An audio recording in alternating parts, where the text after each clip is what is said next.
Хайде да отваряме коледния календар на Sephora заедно. Най-накрая дойде и това време от годината, в което почваме да отваряме коледни календари. И не знам за вас, но на мен това ми е любимото време от годината. Ако вече сте гледали видеята от миналата година, където отварям коледния календар на Space NK, знаете колко подробно ви пиша всяка цена на продукта, който е вътре. И накрая правим една обща сметка, където виждаме колко е общата сума на продуктите в целия календар, за да разберем дали всъщност си е заслужавало парите, които сме дали за него и колко сме на плюс в цялата ситуация. Така че тази година няма да е по-различно. Всичките цени ще са написани ето тук отгоре, където е името на продукта. Като тази година съм си купила не един, а цели два календара, защото нямаше как да не си взема от по-скъпите календари, но също така исках и да пробвам нещо по-бюджетно. Това, когато видях, че в Sephora са пуснали ето тези календари, нямаше как просто да не си го взема и да видя какво има вътре. Особено като видях продуктите на кои марки ще са вътре, веднага го грабнах. Това без повече да ви мъча, нека видим какво се крие вътре.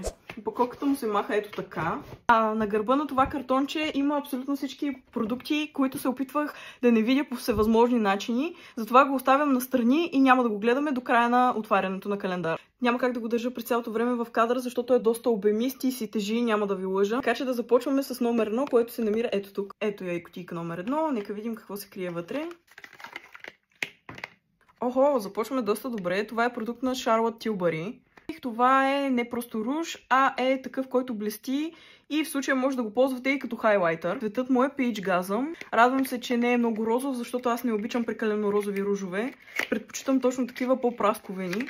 Ето го и отвътре. Вече може би всички сте виждали продукти на Charlotte Tilbury. Знаете как изглеждат. Те са с ето такава гъбичка отгоре и като ги стиснете, продуктът излиза от тук. Доста се очудвам, че още от първата кутийка има пълноразмерен продукт и то на Charlotte Tilbury. Може би повечето знаете, че това изобщо не са евтини продукти. Така че ме печелят още от сега. Следващата кутийка ето тук, номер 2. Продукт на Kosas. Много сладка и интересна опаковка има. Това е Lip Fill Hyaluronic Lip Balm, или с други думи балсамче за устни в цвят Cool Pink. Нека да го отворим. Доста трудно се разкъсва. Ето го и него. Изглежда много сладурско. Така изглежда и отвътре. Ще го сочнем ето тук, защото със сигурност ще го ползвам.